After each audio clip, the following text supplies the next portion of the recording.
Welcome to the Gentleman Project Podcast. I'm Cory Moore. And I'm Kirk Chugg. Today, Brad Barton is our guest on the podcast.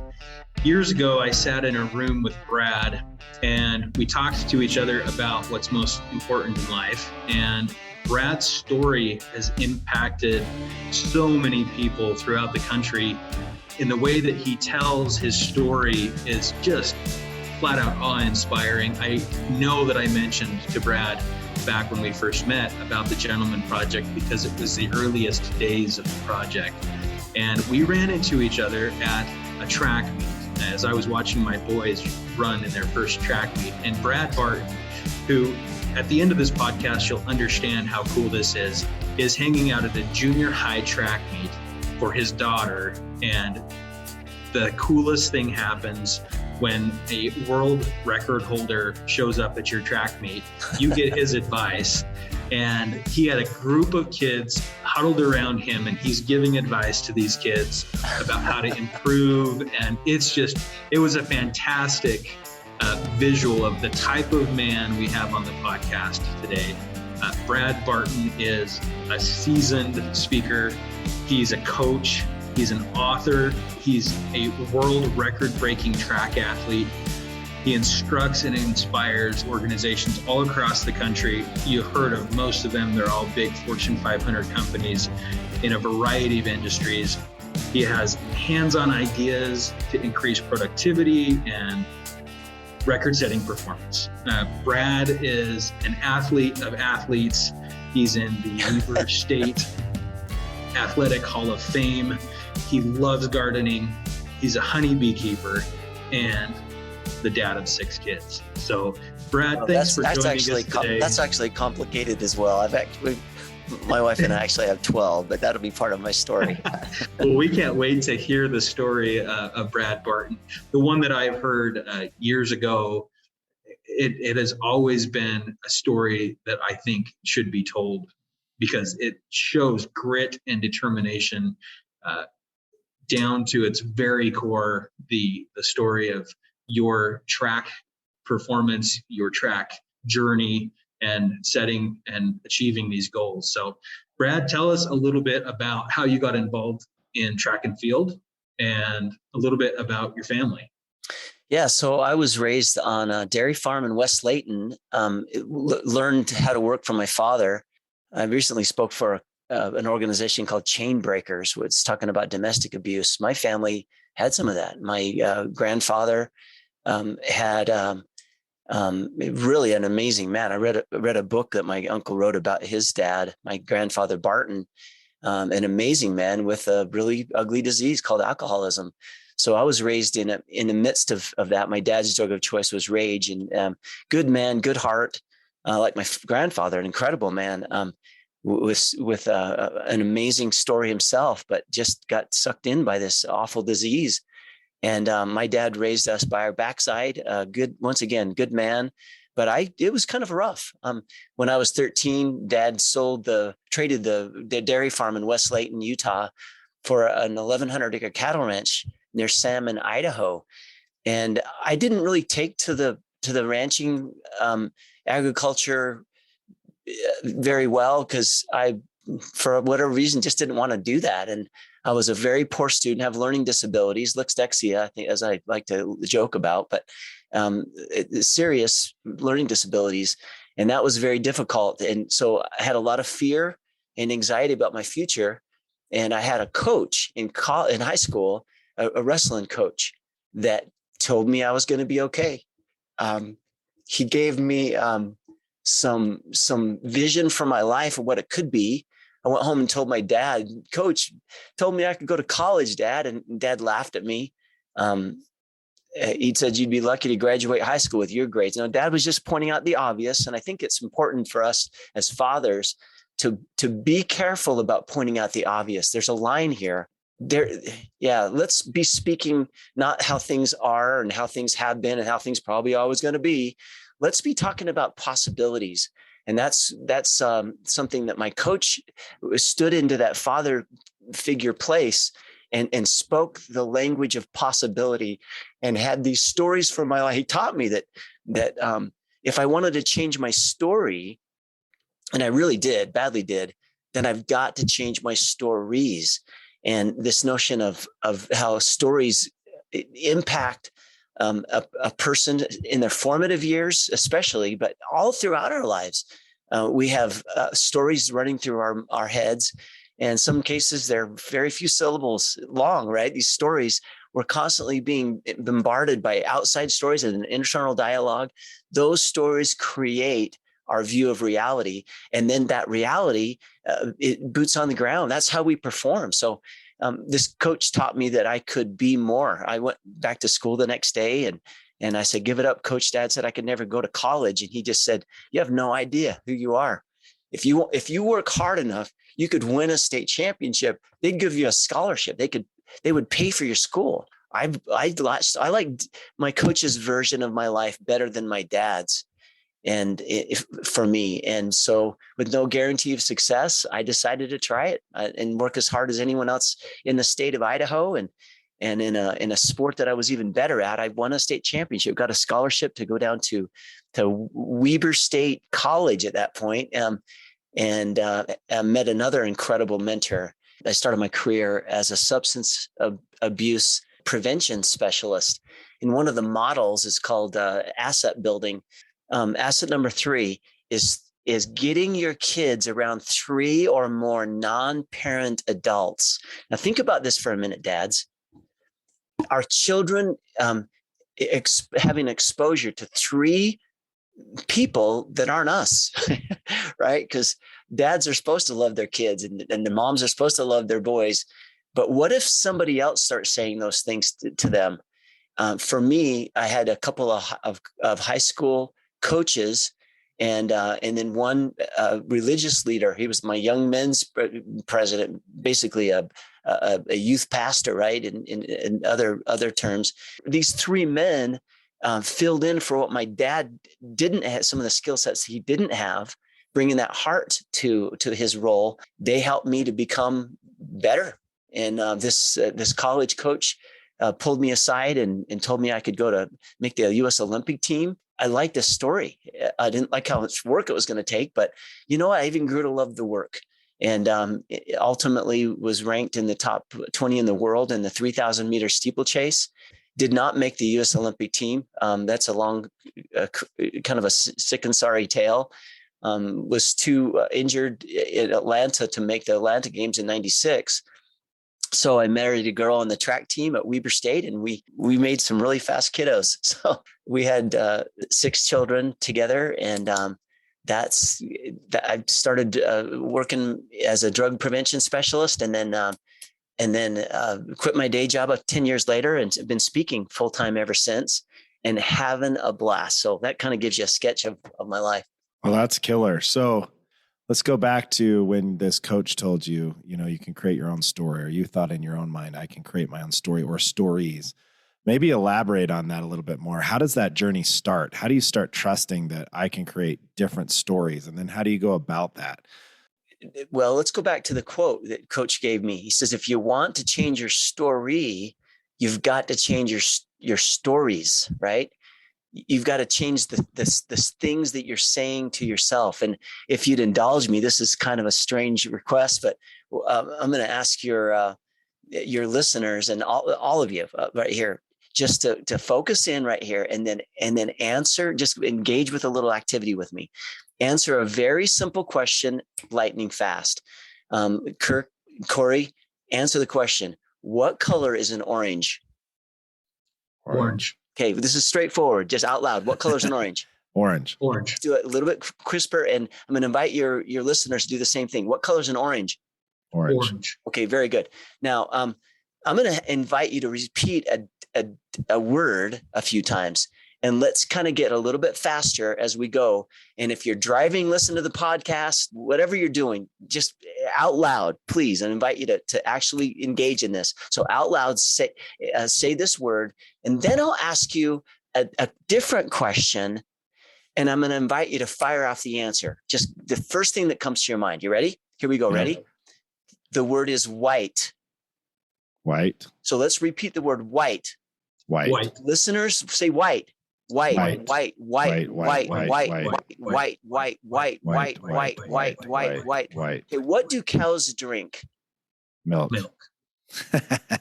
Actually, no. And I hope that we both did it. We did it. You're Grass. tuned into this, listener, as you're doing this. Did you say white? Were you tempted to say white? Now think about this. This is we basically did story time, didn't we?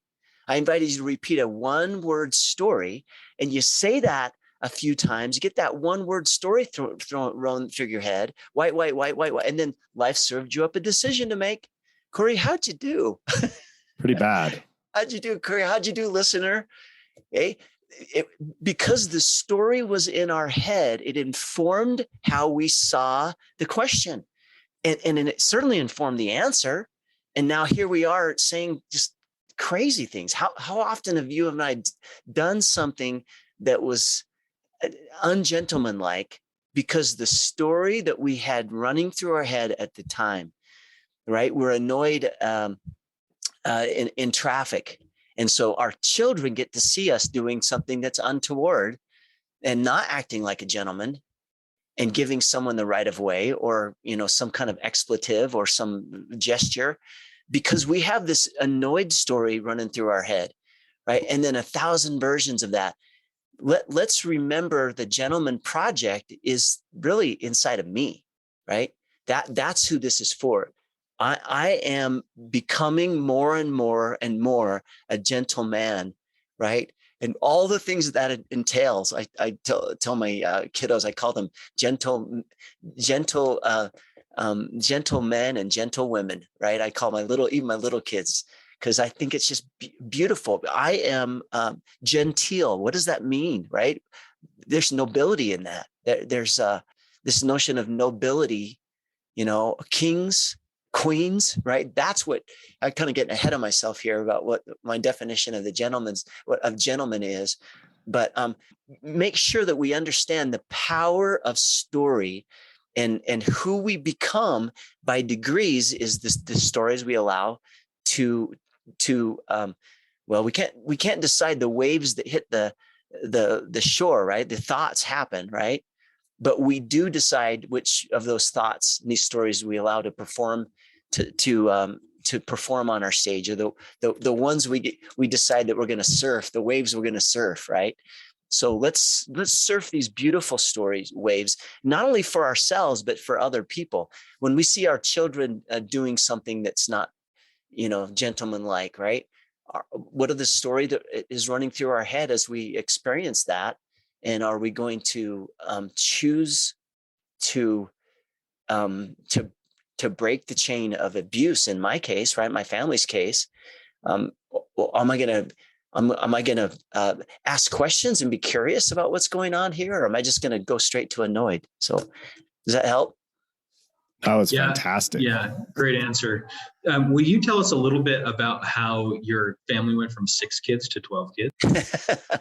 Well, speaking of sick and sorry tales, living a wonderful life and having a great time, literally pinching myself, just loving my life. And my family had a tragedy. We suffered a really bad tragedy, and it's not my kiddo's mom's fault. There was some things that happened in that I was supposed to be protector of my kids, and anyway, it kind of a tough thing, but there's some evil things done, and my kid's mom and she couldn't be married anymore, so I found myself very unhappily single, and after many years of struggle, that was my situation. So I got on Match.com, baby.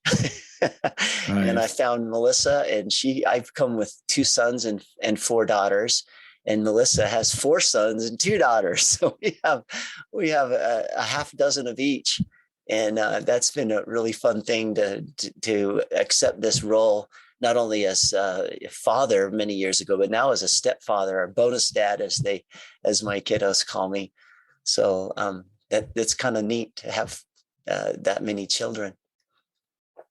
So my question to you is, I loved how you explained, creating your own story and kind of believing your own story. I always tell my kids, what you think about, you bring about, which I think I stole from Napoleon Hill, but which is in that same vein of, hey, what you're thinking about, what you believe, you can achieve, right?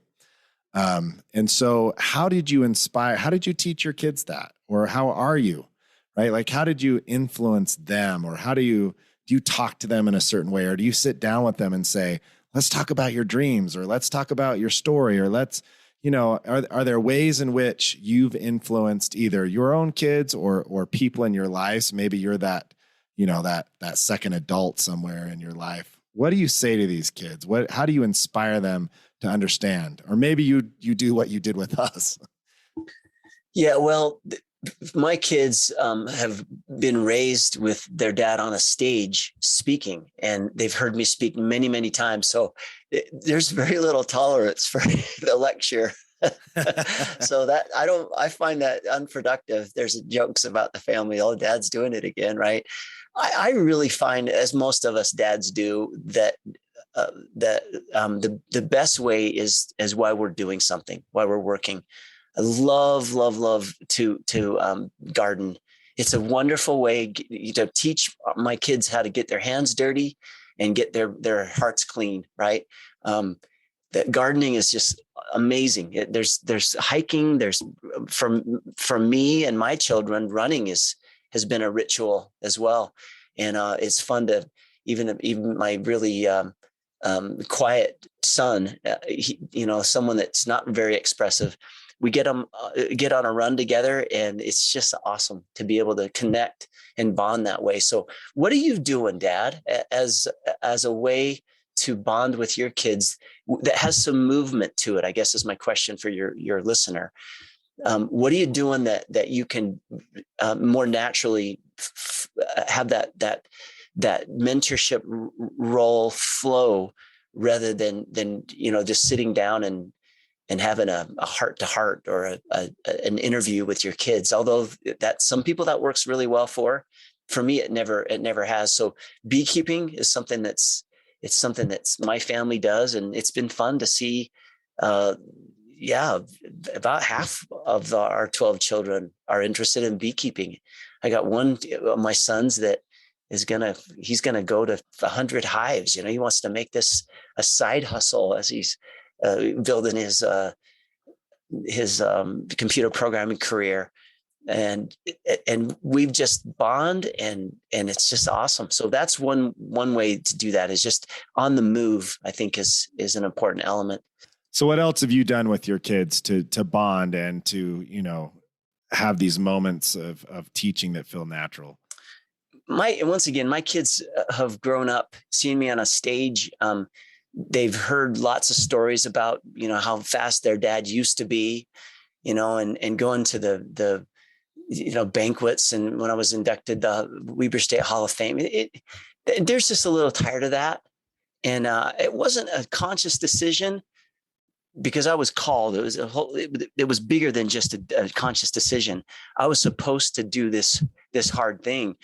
But looking back, I think that might have been part of it. I wanted my children to see their dad doing something really hard, rather than just hearing the stories about when I was a younger man.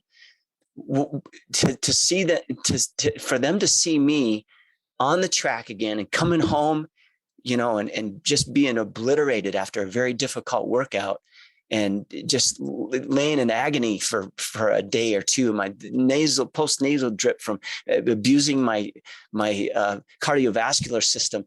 My kids have seen me do hard things in this calling that I had to come back to the track. I think it's pretty informative. My kiddos are going to go through some really tough things in their life as well. God forbid, marriage problems or financial problems, employment, whatever. They're going to be able to look back and say, my dad taught me some great things, but the most important things he taught me it isn't what he said, it's what he did. I saw him do hard things. And if my dad can do that, dang it, maybe I can accomplish this hard thing in front of me. So dads, let's be willing to do hard things. I teamed back up with my college coach. Had been retired. His name is Chick Hislop, one of the most famous track coaches in the world. He was the USA Track and Field Hall of Famer. He was the Olympic coach in '96 when the Olympic Games came to America. That man really helped me a ton. And I love one of his philosophies. He says, every one of us deserve to wake up every morning a little scared. Now, I'm not sure that scared is the right word. Frightened, maybe, a little anxious, perhaps, because you are involved currently in something so difficult that you're not sure you can get through the day. And I just love that notion. It's so easy to get home to work, and we're just going through the motions in our lives. And we wake up 5 years later, and you think, well, where did all that go? And you wonder, if this is all worth it, because even though life is hard, what are you doing that's pushing the boundaries of your excellence? When was the last time you found yourself on the steep part of the learning curve? What have you been doing lately that your kids can see you having a real zest for life? And I think that's an important element of my story, was my kids seeing me doing something super hard. Yeah. And so I want to hear this story, and I want you to tell this story for our listeners to hear, because it's an incredible story. Will you talk to us about your decision to come back, to run outside of your prime years of life, what your goal was, and then what happened in that journey to, one, own the records, and two, the difficulties that you had in achieving those, because I know it did not come easy. Right. There's a bit of folksy wisdom that Coach taught me once, fairly early on in this process. He said, Brad, you are going to have to do maybe 1,000 very difficult things in order to get in position to break a world record. So you can either make 1,000 tough decisions to do those hard things, or maybe you can just make one great big holy cow decision, just one set, firm, committed decision to do all 1,000 of them. You do that, and it will cut your workload literally in half, because now all you have to do is just go do the 1,000 hard things. That's pretty wise counsel for us fathers to have in our pail of wisdom that we can dispense to our kiddos. Let's live with decided hearts. Let's be, in religious terms, I call it living as a covenant man, right? Are you living as a covenant man? Are you teaching your sons to live as a covenant man? Whatever that is, you're making promises, right? Covenants to your family, to your God, to yourself, to your spouse. Let's make a decision once and for all that we will live and do these difficult things and take live in a place of responsibility. One of my favorite authors, M. Scott Peck, he says, billions daily. Love this quote. And I'm going to slow it down because it's so good. Billions daily, that's basically all of us, attempt to avoid the pain of responsibility. Attempt, because we can't never do it. We're going to suffer responsibility one way or the other, right? Billions daily attempt to avoid the pain of responsibility by escaping from freedom. Right? So when we're running away from the pain of responsibility, we are giving up the very thing we want the most. We want freedom. Life is hard. Life is pain, Highness, right? To quote a timeless cinema classic, right? Anyone telling you different is trying to sell you something. So what if we came to grips with this notion, and we taught our children to come to grips with this notion that the hard way is the easy way, and the easy way is almost always the hard way? Try that one on just about any scenario. My high school coach taught me this. The hard way is the easy way. Yeah, you want an easy life, you got to do hard things. You want a hard life, go do the easy things. And once again, that in just about every scenario in life, that is true.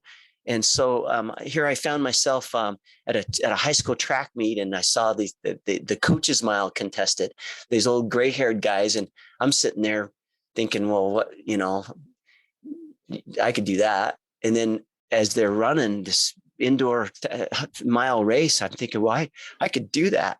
And then I got called. And dads, when have you been called to do something like really from your heart? You knew you're supposed to do this. Maybe it doesn't even make any sense, but I knew by the time when these old gray-haired balding guys were turning that last turn, and the lines of pain etched in their faces, and they're struggling to the finish line, I knew that I was supposed to come back to track and field. And I told my wife, and she says, well, you don't have time for that. She knows that, how I'm built. I don't have a fruit tree. I've got 20 of them.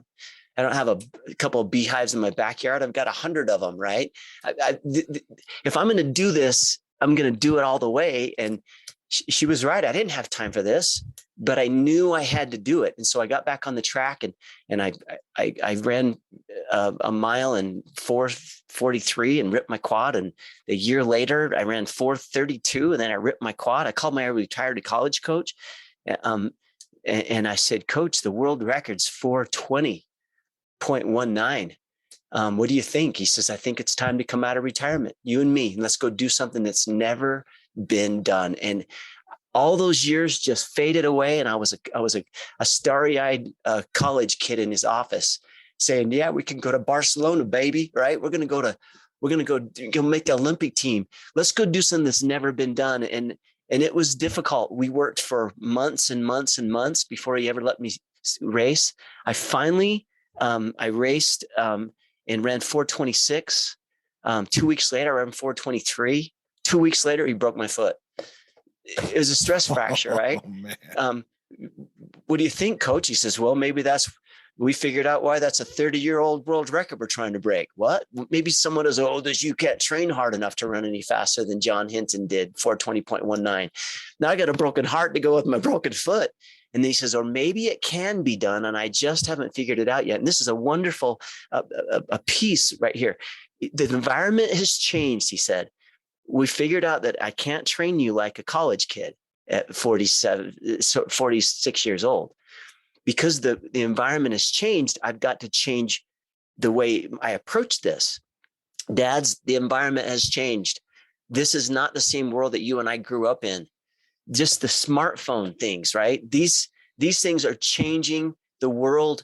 They're changing the way your kids literally, their brains are coming together.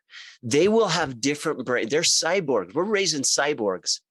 Their brains are physically, the neurons are physically set up different. They're hooking up differently than our brains did when we were that age. We've got to keep on the cutting edge and listen to a podcast about it. We got to read a book about it.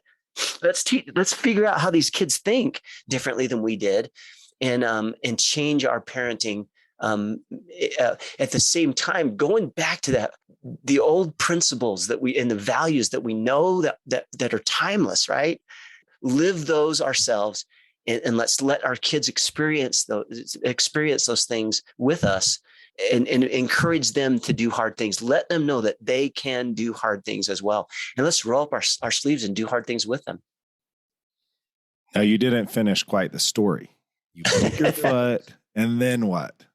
So then you started training differently, right? Yes, we did. And the next year came back and ran a 4:26 in Pocatello. And one thing we did differently, we decided that we're going to race with college kids, because there's no masters guys that are fast enough to race with in the world. I ran 4:21 in Boise. You sent me to Boston for my first record attempt with a terrible head cold. I ran 4:24. Got one last shot in Ithaca, Cornell. I fell in the second lap of this race, separated my shoulder, jumped up, ran as hard as I could, ran 4:28. I was destroyed. It was 30 minutes before I could call my coach on the stairwell, the quietest place I could find. I called my coach, and I was emotional. I was a wreck physically. And I was so discouraged. I called my coach and I said, Coach, I can't do this. It's too hard. My coach shoots back, remember what we're doing here? I'm like, ugh. We're doing stuff that's never been done. He says, that's right. He says, if this was easy, it would have already been done. And I'm like, I hate this man, right? Because he's always right. And then he says, get back on the plane and get back to Ogden. We'll get Doc Sharman, look at your shoulder.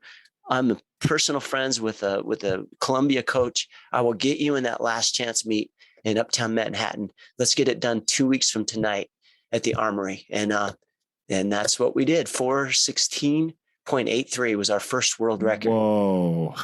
At 47, came back the next year, doubled my mileage, came back the next year and took 9.5 seconds off the indoor 3,000 meter world record. Got injured again, came back, had one shot at the steeplechase world record at Vanderbilt in Nashville. Ran a steeplechase, 3,000 meter steeplechase so fast, it would have won the Big Sky Conference. No way. The WAC conference and the Mountain West conferences that year. The time was so fast that it formally submitted to the world governing body and rejected. You can't make this up. This is so good.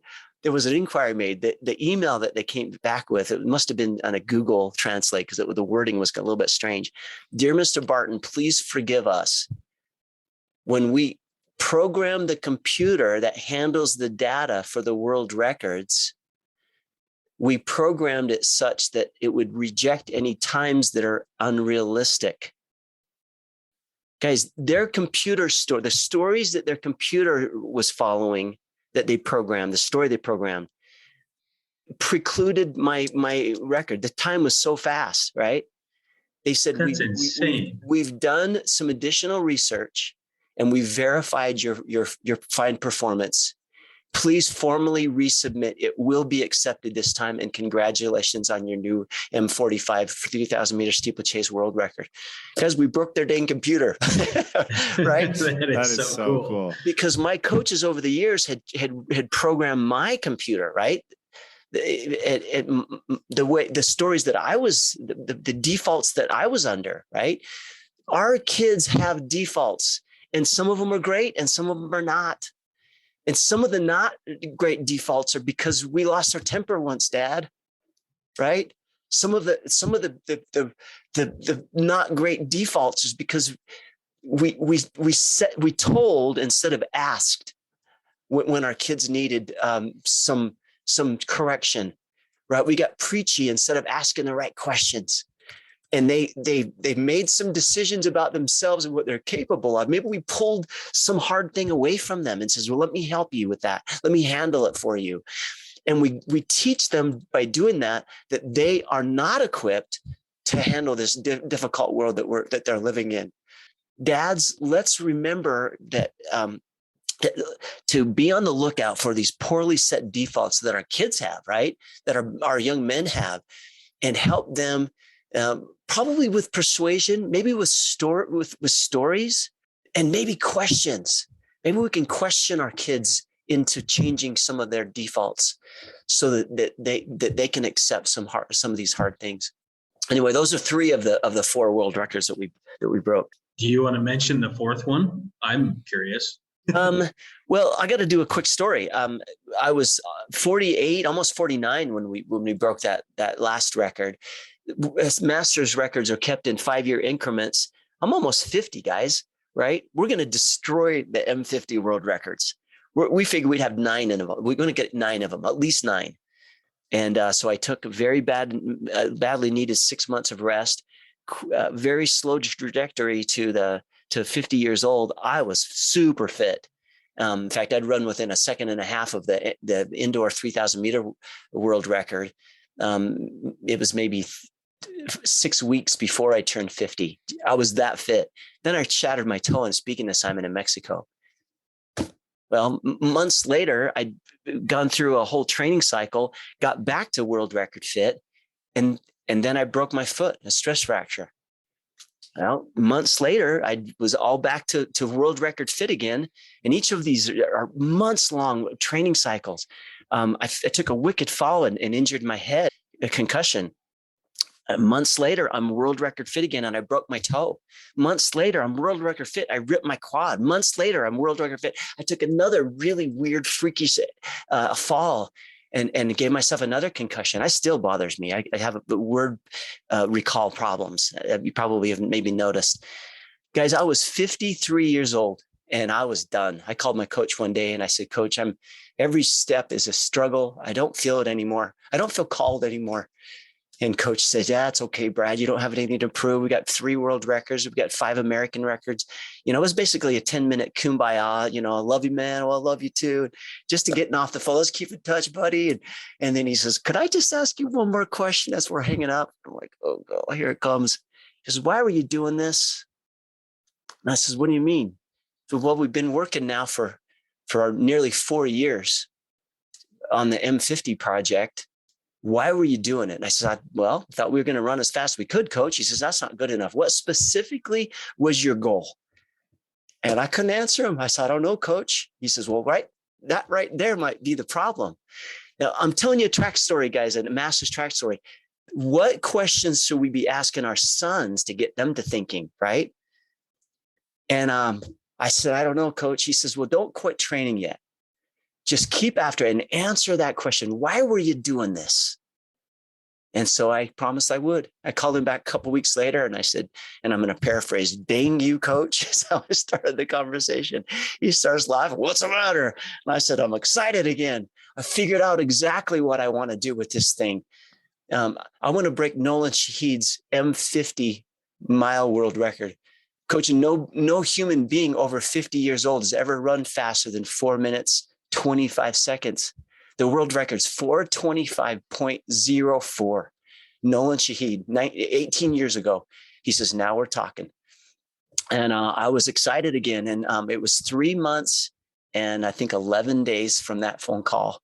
I stood on a starting line at Vanderbilt University in Nashville, Tennessee, almost 5 years, actually 5 years to the same weekend that I ran that fast steeple.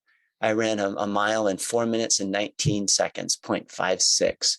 One of the articles that were written, 10 Times of San Diego sports writer, after listening to my story, he just, he entitled it Brad Barton's Book of Job.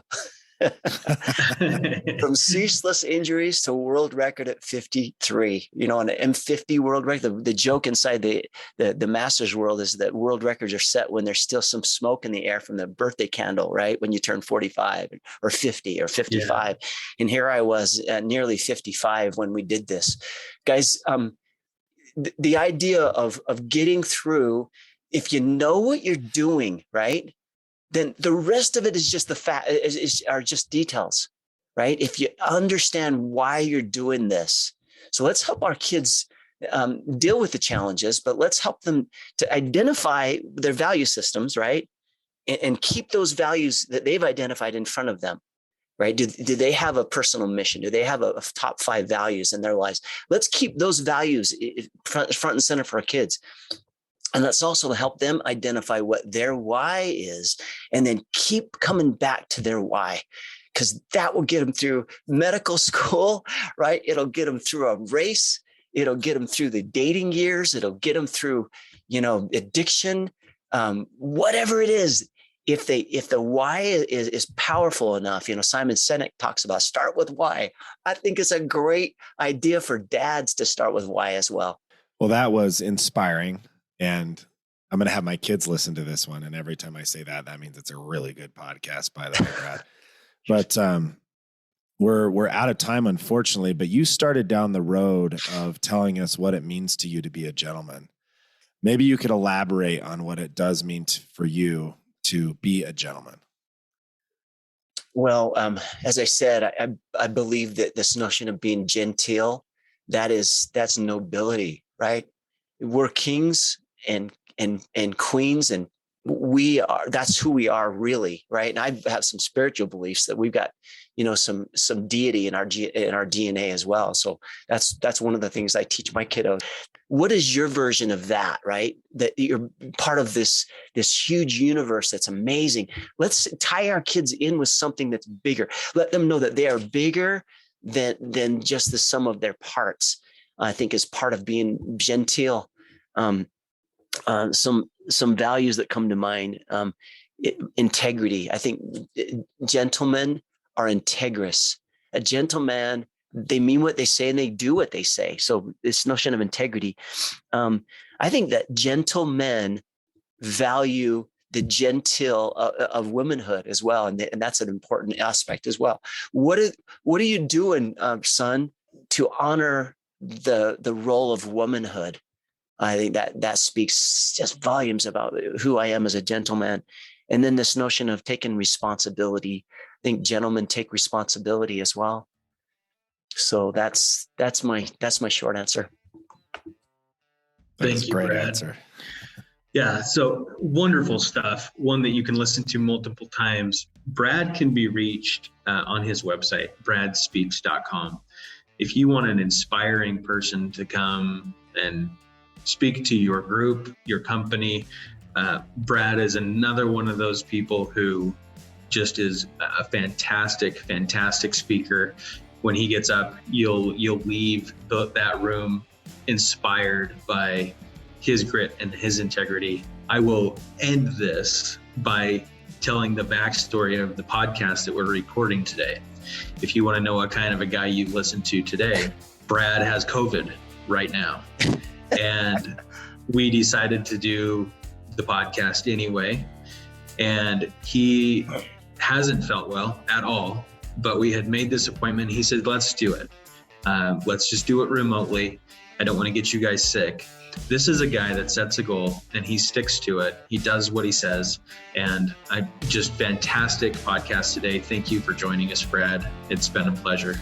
It's been my pleasure, Kirk. Cory, thank you very much for this good that you're doing in the world. And thanks for your listeners as well to have the willingness to invest in themselves and their sons. Thanks, Brad. If you haven't joined us on social media, or if you haven't subscribed to the podcast quite yet, please hop over to Apple Podcasts or whatever platform that you consume your podcasts on, and like and subscribe to us, and drop us a review if you enjoy the podcast. That sure helps us out, and we really appreciate it. Have a great week. I'm Kirk Chugg. And I'm Cory Moore. Thank you, everyone.